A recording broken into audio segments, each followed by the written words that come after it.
In the 2022 presidential elections, Vice President Sara Duterte had the presidency for the taking. All the credible surveys put her on top of the presidential candidate's totem pole. The demure lucre but feisty then Davao city mayor easily trashed the presidential hopefuls in popularity and trust ratings.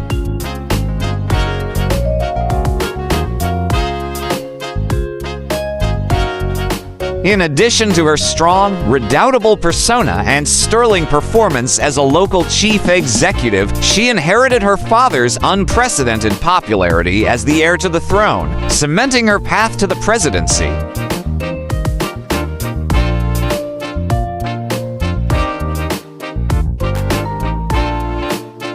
To the shock and consternation of the millions of supporters and admirers, she slid to just being a running mate to the son and namesake of the late dictator, who undoubtedly, without her family name appendage to his, could not have won the top post and redeemed a most reviled, to the yellows and the leftists, name in Philippine history.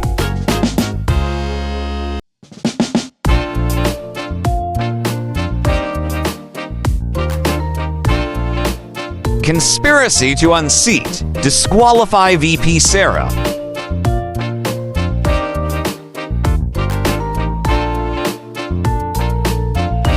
In an unexpected twist subsequent to the overwhelming victory of the Marcos Duterte tandem, the anti-Duterte forces, led by a close kin of President Ferdinand and Marcos Jr., who that early had his sights on the 2028 presidential derby, forged an unholy alliance and began an orchestrated and systematic assault on the character and reputation of VP Sara.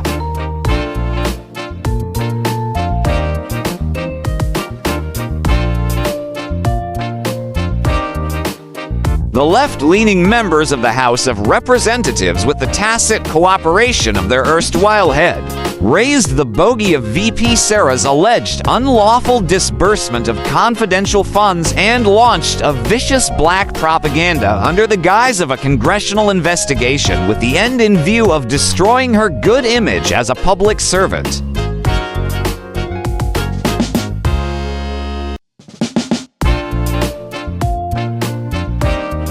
The investigating congressional committee members took turns in shaming her and bullying her administrative assistants, culminating in jailing her chief of staff.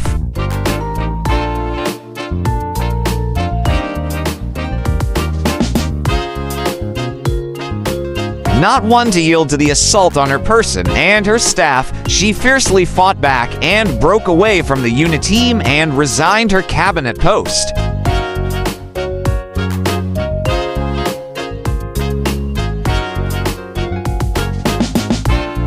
On cue, the anti-Duterte ilk in the lower house, in a brazen attempt to remove her from office and to disqualify her from running for president in 2028, filed for impeachment complaints that were consolidated into one.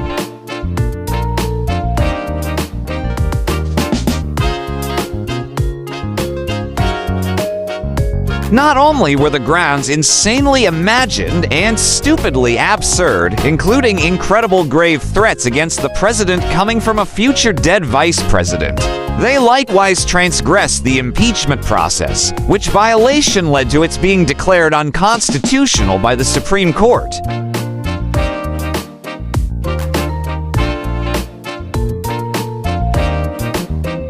Simultaneous with the attempt to disqualify VP Sara from making a run in the 2028 presidential race, the administration, using a fractured and incoherent legal justification in blatant violation of the Constitution, effected the arrest, detention, and rendition of former President Rodrigo Duterte to the International Criminal Court.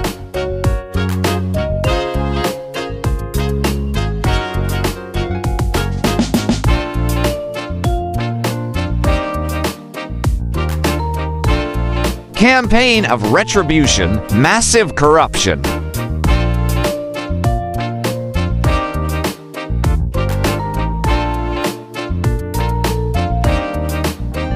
Not content with flaunting their power and displaying their arrogance, even as they bully and abuse resource persons during the congressional hearings, Throwing them into detention centers, they targeted known supporters of the Dutertes as well as critics of the administration by prosecuting them with trumped-up charges.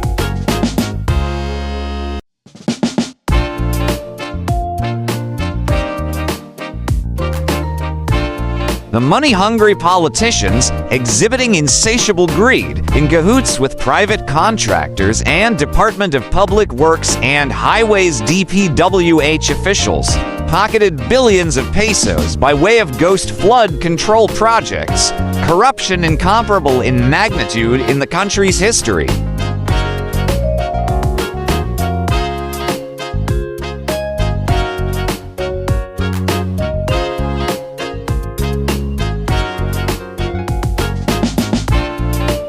In search of a leader.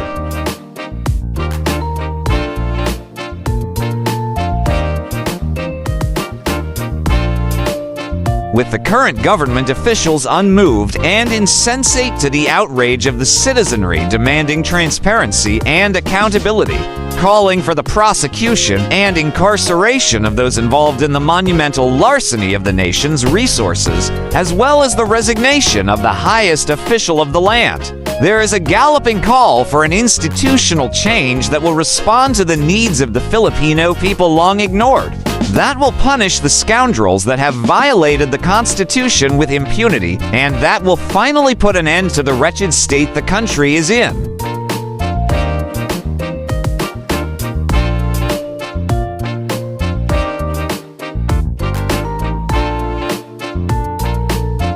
Under these riveting circumstances, the sovereign people have commenced to search for someone that could bring back the legacies left behind by a man who faithfully served the people with selfless dedication and devotion, only to be rewarded with incarceration in a foreign land by the tyrannical and plundering powers that be.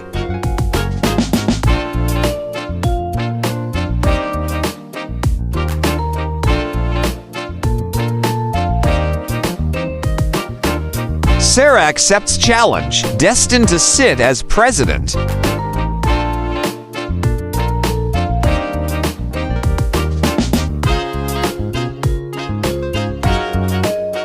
Against the continuing onslaught of retribution unleashed by those who desire to remain in power at all costs. Standing at the ramparts is Sara Zimmerman Duterte, a woman of towering strength, of unwavering conviction to remain loyal to the Constitution and risk her life in the service of the nation.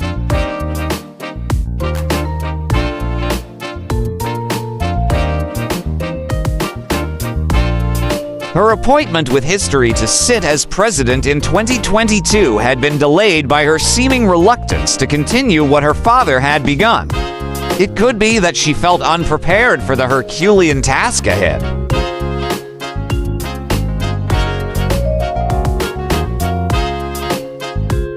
The time of reckoning, however, has come. She can no longer allow the political charlatans to continue their wicked ways.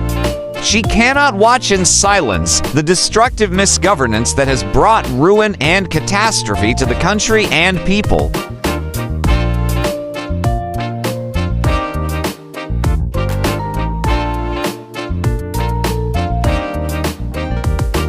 She has crossed the Rubicon, and there is no turning back.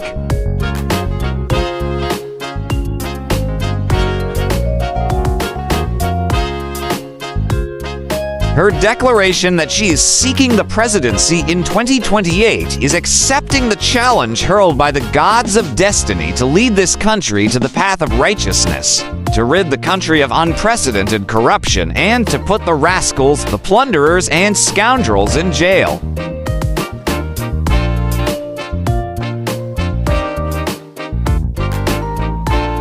On her shoulders rests the burden of demolishing the resurrected drug menace, halting the re-emerging terrorism, and stopping the rising tide of criminality.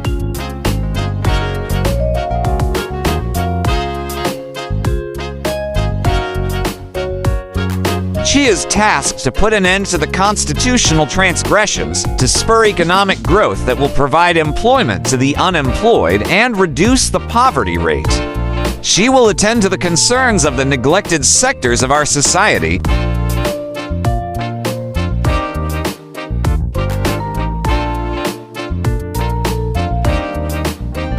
She is determined to bring down the spiraling prices of basic commodities, to build more hospitals and increase free health services to the poor and underprivileged, to build more school buildings and provide free and full formal education to the citizenry.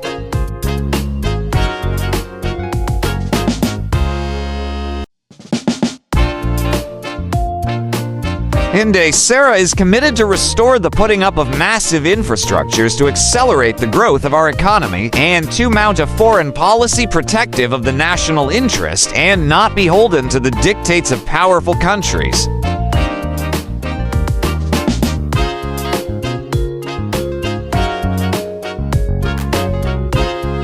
The die is cast. No amount of vicious attempts to derail her quest for the presidency will succeed. The combined forces of those who seek to undermine our democratic institutions are destined to fail.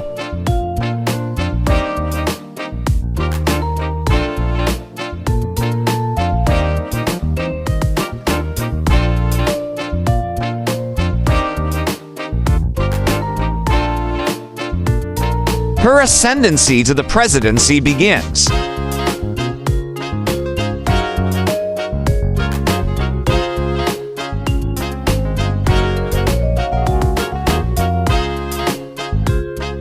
Soon she will be addressed as La Presidenta.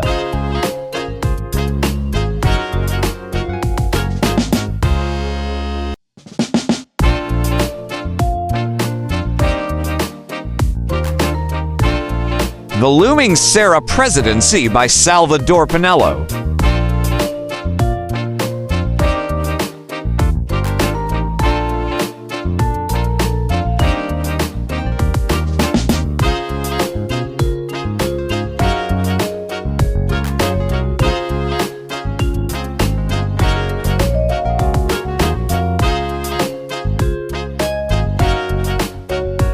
Welcome to the amazing world of 1,000 vlogs.